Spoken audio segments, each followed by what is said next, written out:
Halo, berjumpa kembali dengan kami di channel Sandeso. Pada kali ini kita akan membahas tentang 5 pendekar sakti Nusantara yang tak terkalahkan dan mencapai moksa. Sebelum kita mulai pembahasan, silahkan klik tombol subscribe dulu bagi yang belum. Dan kami doakan semoga sehat selalu. Seperti menghilang tanpa bekas, tidak pernah jasad atau makamnya ditemukan sampai hari ini. Konon sebagian kecil masyarakat Indonesia masih mempercayai akhir hidup dari 5 pendekar sakti Nusantara ini berhasil mencapai moksa, sebuah tujuan akhir kehidupan yang sempurna, mengalami kelepasan dari ikatan duniawi dan menyatu dengan Tuhan tanpa pernah lagi mengalami siklus reinkarnasi atau proses kelahiran manusia kembali ke dunia berulang-ulang. Berikut adalah 5 pendekar sakti Nusantara yang tak terkalahkan dan berhasil mencapai moksa. Number 5. Gajah Mada, Panglima Perang Majapahit. Riwayat hidup Mahabharata Gajah Mada sebagai tokoh paling terkenal dalam kerajaan Majapahit Hindu dahulu kala. Jejak kematiannya masih menjadi teka-teki misteri yang belum berhasil terungkap sampai sekarang. Dalam penjelasan Kidung Sunda Pupuh ketiga, Pati Gajah Mada disalahkan atas kematian Prabu Hayam Wuruk yang meratapi nasib putri Sunda akibat konflik perang bubat antara pasukan kerajaan Sunda dengan pasukan Majapahit yang dipimpin olehnya. Gajah Mada saat itu gagal menempuh langkah diplomasi untuk membujuk hati Prabu Maharaja Linggabuana agar putrinya Dyah Pitaloka bersedia dinikahi oleh Hayam Wuruk. Malahan Gajah Mada melakukan agresi militer tanpa persetujuan Hayam Wuruk untuk menaklukkan kerajaan Sunda. Dia pun memaksa sang raja untuk memberikan putrinya sebagai simbol pengakuan kerajaan Majapahit. Namun, sang raja menolak keras permintaan Gajah Mada sehingga kedua kerajaan itu berperang hebat dan dimenangkan oleh Majapahit. Mengetahui ayah dan pasukannya tewas dalam pertempuran, Dyah Pitaloka pun memilih untuk bunuh diri. Setelah jasad Hayam Wuruk diperabukan dan upacara perkabungan selesai, kedua paman Hayam Wuruk, Raja Kahuripan dan Raja Daha sepakat untuk menangkap Gajah Mada dan menghukum mati dirinya. Rencana pembunuhan ini terdengar oleh Gajah Mada hingga ia pun melakukan tapas medi untuk melepaskan jiwa dan raganya dari dunia. Setelah itu dia menghilang menuju Niskala atau mencapai moksa, dan ketika pasukan Majapahit datang tak berhasil menemukan keberadaannya. Namun versi cerita lain menurut kitab Kakawin Nagara Kartagama menyebutkan Gajah Mada meninggal dunia akibat sakit di tahun 1286 atau 1364 Masehi. Peristiwa ini terjadi setelah tak lama Prabu Hayam Wuruk menjenguk dirinya.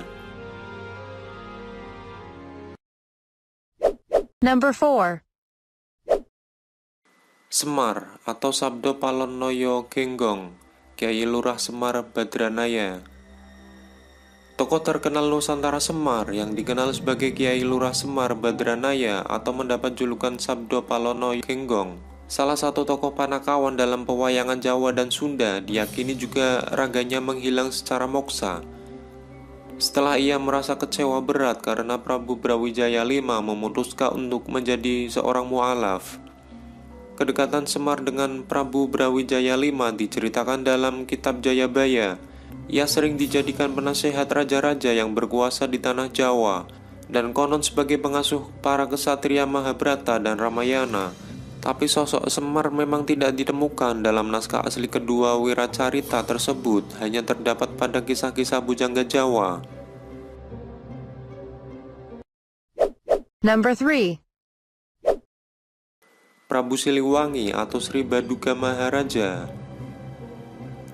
Selain dikenal sebagai raja yang arif dan bijaksana, Prabu Siliwangi juga terkenal memiliki ilmu sakti mandraguna. Sepanjang hidupnya berhasil membuat nama kerajaan Sunda Galuh yang dipimpinnya menjadi terkenal di seluruh wilayah Nusantara. Lebih dari 39 tahun ia menjadi raja, namun saat masa kejayaan Pakuan Pajajaran di Bogor mulai berakhir, ajaran agama Islam masuk ke tanah air dan dia mendapatkan desakan dari pihak lain agar meninggalkan agama leluhurnya untuk memeluk Islam. Di masa-masa sulit ini, Prabu Siliwangi akhirnya memutuskan untuk melakukan tapa brata mencapai moksa. Sebelum ia pergi meninggalkan kerajaannya, Sang Prabu hanya berpesan kepada keluarga dan para pengikutnya untuk bebas memilih agama menurut keyakinan mereka sendiri, tanpa harus mengikuti jejak hidupnya.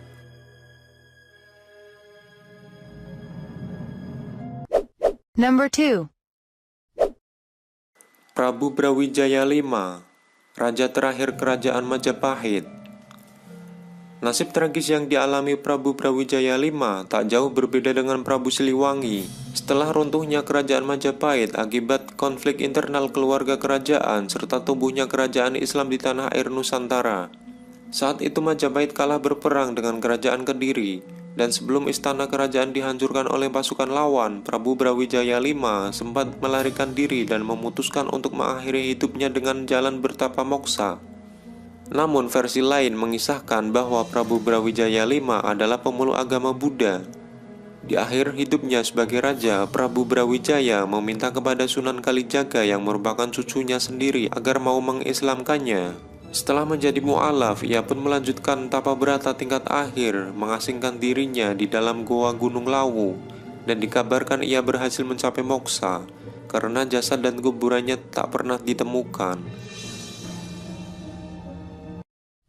Number 1. Prabu Jayabaya. Kisah Prabu Jayabaya yang memiliki gelar Sri Maharaja Sang Mapanji Jayabaya Sri Warameswara Madusudana Awatara Nindita Suhtrisingha Parakrama Uttunga Dewa, panjang banget ya, adalah seorang raja Kediri yang memerintah di tahun 1135 sampai 1157. Sebagai salah satu pewaris tahta Prabu Erlangga atau Airlangga, Jayabaya sering terlibat perseteruan dengan saudaranya sendiri, Jayasabha. Hingga kedua raja ini berperang dengan membawa masing-masing pasukan kerajaan mereka. Namun dalam pertempuran hebat tersebut, Jayasabha mengalami kekalahan. Ia pun tewas terbunuh di tangan Prabu Jayabaya. Akhirnya, tampuk pimpinan saudaranya berhasil ia rebut dan seluruh wilayah di Jawa Timur berada di bawah kekuasaannya. Namun, di balik kejayaan Prabu Jayabaya, ia masih dihantui rasa bersalah dan berdosa karena telah membunuh saudaranya sendiri. Penyesalan ini semakin berlarut-larut, hingga akhirnya ia memutuskan untuk meninggalkan kerajaan Kediri yang ia pimpin.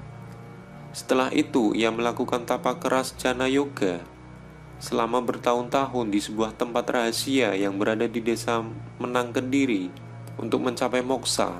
Karena diketahui kesaktian yang dimiliki oleh Prabu Jayabaya membuat dirinya sulit untuk meninggal dunia, dan hanya menempuh moksa sajalah sebagai jalan satu-satunya untuk mengakhiri hidup. Itulah 5 pendekar sakti Nusantara yang tak terkalahkan dan berhasil mencapai moksa. Bagaimana pendapat Anda tentang pembahasan kita kali ini? Silahkan tulis pendapat Anda di kolom komen di bawah ini.